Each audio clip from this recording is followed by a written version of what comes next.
Hoje quem participa com a gente é o Lucas Oliveira. Ele vai falar sobre decisões financeiras.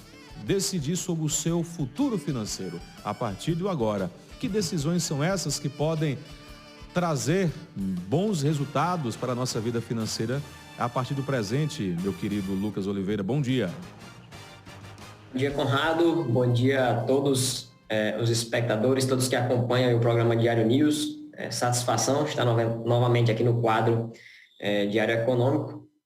E hoje eu vou trazer para vocês aí os conceitos, alguns conceitos, na verdade, que são muitos, trabalhados nesse livro do Daniel Kahneman, que é um psicólogo e economista, que foi prêmio Nobel em 2002, e ele escreveu esse livro Rápido e Devagar, Duas Formas de Pensar. E aí eu vou trabalhar um pouco os conceitos desse livro, como que a gente pode utilizar esse conhecimento para tomar melhores decisões. E para iniciar, Conrado, eu queria fazer duas perguntas, na verdade, e aí eu queria que você me respondesse. Queria que você me respondesse quantos são 2 mais 2. 2 mais 2, 4. Certo. Agora eu queria que você me respondesse 35 vezes 17. E aí tem que ir para a calculadora. A cabeça já não consegue funcionar, não. É mais difícil. Pois é justamente isso que eu queria demonstrar.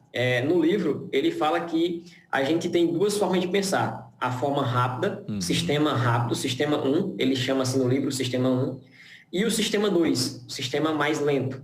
O sistema rápido, ele é automático, ele é intuitivo, ele é involuntário, ou seja, você não tem meio que controle sobre ele, e eles tomam essa decisão apressadamente, né? Essa reação é apressada. Já o sistema 2, ele é um sistema lento, é um sistema deliberativo e que exige esforço seu para você fazer. Então, nessa demonstração, com essas duas perguntas, a gente viu esses dois sistemas atuando.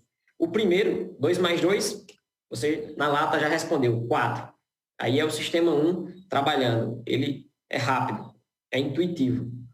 E quando a gente tem problemas que exigem um pouco mais de esforço, que tem uma complexidade maior, então a gente cai no sistema 2, que ele vai tentar responder aí. Você reconheceu que o problema é um problema matemático, é um problema de multiplicação, mas você não consegue, de rápido, de pronto, já dar uma resposta. Mas eu garanto que se a gente desse aqui um tempinho, você faria a conta e conseguiria me passar esse valor.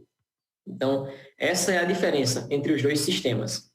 E aí, como é que a gente pode, sabendo disso, utilizar essa informação ao nosso favor, sabendo que a gente funciona dessa forma, né? Que a gente tem esses dois sistemas? Porque nenhum dos dois deve ser descartado. Um não é mais importante que o outro. Os dois são importantes, só que existe um momento certo para que cada um atue. Por exemplo, quando você está diante de um urso que está a lhe perseguir, o sistema 1 é extremamente importante, você não vai nem pensar, você vai correr. Viu um urso ali, você corre desesperadamente.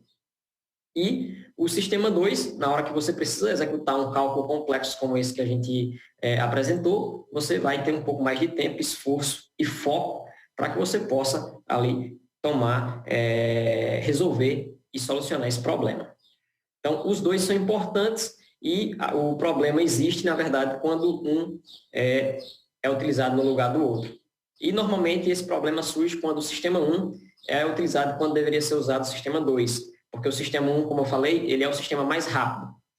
Então, a tendência é que, para a maioria dos problemas, o sistema 1 vá na frente. Quando o sistema 1 não consegue resolver, então atua o sistema 2 para tentar resolver. Só que existem alguns casos, né, por exemplo, os das decisões financeiras, que às vezes o sistema 1 toma a decisão quando era necessário que, na verdade, a gente usasse o sistema 2, que a gente parasse um pouquinho mais para tomar aquela decisão, né? E aí onde leva aquelas decisões de compras impulsivas, desejos que você tinha que talvez não fosse o momento para você realizar, que você devesse esperar um pouco mais, você toma ali de forma rápida, né? E que a gente diria de forma emocional. Mas a gente vê que não é só emocional. O Daniel Kahneman, no livro, ele trata isso também como uma forma racional, só que é uma forma racional onde o cérebro ele age com base em informações anteriores. Por exemplo, coisas do dia a dia que a gente faz repetidas vezes, elas são automatizadas justamente para que a gente tenha um gerenciamento de energia. O nosso corpo, ele é uma máquina que busca eficiência, ou seja, ele quer ao máximo usar o mínimo de energia e realizar o máximo de trabalho. Então, para que a gente consiga fazer isso, se a gente todo dia, quando a gente fosse escovar os dentes, a gente utilizasse o sistema 2, a gente ficasse ali calculando quantas escovadas vamos dar para um lado, quantas escovadas vamos dar para o outro, isso seria uma grande perda de tempo. Então, o nosso cérebro ele automatiza alguns processos. É o caso de, por exemplo, você dirigindo também em uma rua tranquila que você é acostumado a passar. Você dirige, passa, engata as marchas, pisa no freio, pisa na embreagem, troca de marcha, de forma automática. Você não faz isso deliberadamente, onde você fica pensando o que vai fazer. Não, é automático. Então, nesse momento, o sistema 1 é muito importante. E durante essas decisões que dizem respeito às nossas finanças, é importante que a gente traga aí o sistema 2 para que a gente possa tomar as decisões mais assertivas. Então, para a gente poder dar um exemplo, quando você vai fazer uma compra, às vezes você vai passando em uma loja e de repente você vê algo que você gostaria muito, né? Que você queria comprar. Então, nesse momento, o natural é que o seu sistema 1 vá à frente, ele queira responder se você deve comprar ou não. Só que nesse momento, na verdade, quem deveria tomar essa decisão é o sistema 2, porque é uma decisão que compromete, às vezes, até o seu mês, né? Compromete o seu futuro ali, seja ele de curto prazo ou de longo prazo, dependendo do valor da compra. Então, é necessário que tenha ali um pouco mais de planejamento, um pouco mais de digamos assim, de você refletir, um pouco mais de reflexão sobre aquilo que você vai fazer, sobre a decisão que você vai tomar. E aí, nesse momento, o que a gente sugere como uma forma de você evitar que o sistema 1 tome ali a decisão instantaneamente e depois você arque com as consequências? É você ter um orçamento, né? É você, por exemplo, se você vai sair de casa para comprar alguma coisa, você já sair com um preço mais ou menos definido na sua cabeça. Quanto que eu posso gastar? O teto é esse aqui. Então, se for mais que isso, eu evito comprar e deixo para uma próxima, vou me organizar melhor. Se for dentro desse valor, tranquilo, eu compro porque está dentro do meu orçamento. Então, uma forma de você evitar que esse sistema 1 tome a decisão rapidamente é você ter esse mecanismo para te trazer para o sistema 2. Opa, vamos calmar um pouquinho, vamos olhar o orçamento, ver se cabe, se couber, a gente vai e faz a compra. Essa seria uma das situações apresentadas no livro. E ele trabalha também nesse livro alguns vieses, algumas tendências que a gente tem. E uma das tendências que ele trabalha é o Prime. Eu separei algumas aqui, são muitas, e assim, eu deixo como indicação que as pessoas leiam esse livro, porque não dá para a gente falar tudo sobre ele aqui agora, mas é apenas trazer aí algumas informações que já vão ajudar as pessoas a tomarem melhores decisões. E o Prime é um conceito de pré-ativação. É quando você prepara a pessoa antes para ela tomar uma decisão. Vamos fazer uma dinâmica aqui, Conrado. Seguinte, se eu te falar vários esportes, por exemplo, futebol, beisebol, basquete, ping-pong, e depois eu te falar para você completar uma palavra que começa com B-O-L e tem 4 letras. Qual a palavra que você ia me dizer? Bola. Bola. Então, assim, se eu te falar agora sobre tortas, salgados, aniversário, festa, e você complete uma palavra que começa com B-O-L e são 4 letras. Bolo. Bolo. Tá vendo? Esse é o conceito de pré-ativação. É quando você utiliza antes palavras que vão fazer com que a pessoa tome uma certa decisão. Então, entendi. Veja que isso funciona muito bem. A gente não tinha combinado nada, pessoal. Foi totalmente aleatório aqui as palavras e a ideia que eu passei para ele. E caiu certinho como eu tinha imaginado. Por quê? Isso é um conceito testado pelo Daniel Kahneman e o seu parceiro de estudo nessa pesquisa a qual levou o livro. Então, assim, o Prime também é utilizado nas empresas para que você compre. E aí você tem que saber, às vezes, quando você está comprando por uma decisão própria sua, por uma necessidade sua, ou simplesmente porque estão se utilizando desses artifícios de vendas para te vender. Um outro artifício que é muito utilizado também, Conrado, é o artifício da ancoragem. Como é que funciona esse artifício da ancoragem? Por exemplo, eu não sei se você já percebeu, mas na maioria das vezes, quando você vai em lojas de carro, você percebe que aqueles carros mais caros estão na frente da loja. Então, você tende a olhar primeiro esses preços dos carros caros. E à medida que você vai entrando para o fundo da loja, você vai vendo os carros que têm um valor de mercado mais em conta. Então, você passa intuitivamente e sem perceber que aqueles carros, pensar que aqueles carros que estão no fundo da loja são mais baratos. Por quê? Porque você está comparando com aqueles do início. Você já viu aquele preço lá do início e você tende a pensar que os outros são mais baratos. Então, assim, você tende a ficar mais vulnerável para a compra, digamos assim, ou mais fácil de ser convencido a comprar, porque o seu cérebro já começa a trabalhar nisso, né, de maneira pensada, só que às vezes não pensada por vocês, sim pela indústria, né, pelo comércio, pela questão dos negócios. E aí você tem que utilizar o seu conhecimento, utilizar aí um pouco de paciência e também um pouco de malícia, eu diria até, malícia no sentido de você perceber isso, perceber essa intenção e tomar uma decisão mais pensada, né? Mais refletida. Um outro viés, uma outra tendência também que é trabalhada nesse livro é sobre o custo irrecuperável.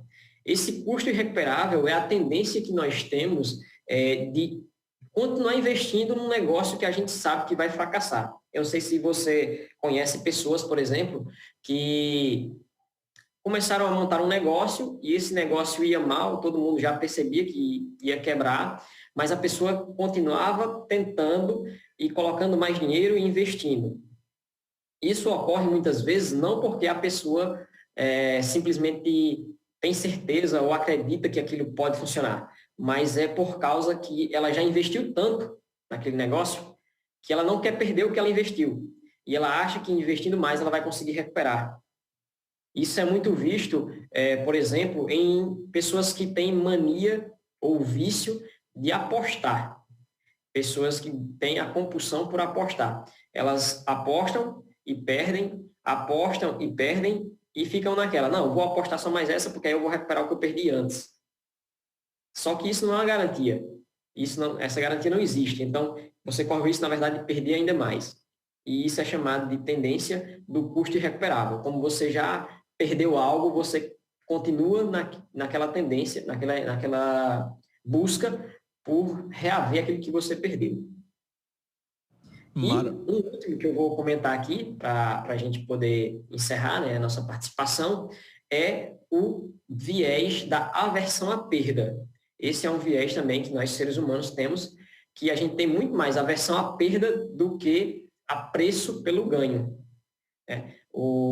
Existem pesquisas que indicam que a aversão à perda é 3 vezes maior do que o nosso apreço pelo ganho. Então, quando a gente perde, a gente sente muito mais dor do que a gente sentiria prazer se tivesse ganhado. E aí, como é que funciona essa tendência, esse viés? É o seguinte, imagina que você vai na loja e tem aquelas promoções relâmpagos, né? Que dizem assim, só hoje você vai comprar, você vai levar 3 e vai pagar apenas 1. Né? Você compra 3 e paga apenas 1 item. Mas é só hoje, então eles ficam batendo nessa tecla, é só hoje. Como a gente tem aversão à perda, a gente calcula aquela diferença, por exemplo, da promoção. Se eu comprar hoje, eu vou estar economizando, sei lá, R$50, porque o preço de 3 vai sair um só e eu vou levar 3, então nesse cálculo eu vou economizar R$50. Para você não perder essa economia, você acaba comprando, devido a esse mecanismo da aversão à perda. Então, assim, nesse momento, você conhecendo esses vieses, você conhecendo essas tendências que nós temos, faz sentido você refletir um pouco mais, espera aí, sou eu que estou tomando essa decisão por uma necessidade minha, ou eu estou tomando essa decisão de forma automática devido ao viés da confirmação, ao viés da aversão à perda? E aí, a partir dessa reflexão, você consegue tomar uma melhor decisão. Porque se você perceber, não, eu estou só comprando simplesmente porque está sendo ativado em mim o viés da aversão à perda e eu estou querendo comprar esse objeto. Quando, na verdade, às vezes você só tinha orçamento para levar uma e você acaba levando 3. Então, faz sentido essa reflexão, a gente parar um pouquinho para pensar e utilizar mais o sistema 2 nessas decisões que podem afetar a gente por um maior prazo, né? Por longo prazo. Principalmente essas decisões financeiras, né? Muito bem. Lucas, obrigado pela sua participação. Até a próxima quinta-feira com mais uma edição do Diário Econômico. Só para reforçar, fala novamente o nome do livro e o autor, o Lucas. Isso. O livro, para o pessoal aí dar um zoom aqui na tela, é o livro do Daniel Kahneman, é o livro Rápido e Devagar. 2 formas de pensar. Então, leiam esse livro, é um excelente livro, vai te ajudar a tomar melhores decisões, com certeza. Tem muito mais conceitos trabalhados nesse livro, né? Eu peguei apenas alguns conceitos que poderiam ser aplicados aqui nesses 10 minutos de conversa que a gente sempre tem aqui no Diário Econômico, mas eu garanto a vocês que vale a pena a leitura.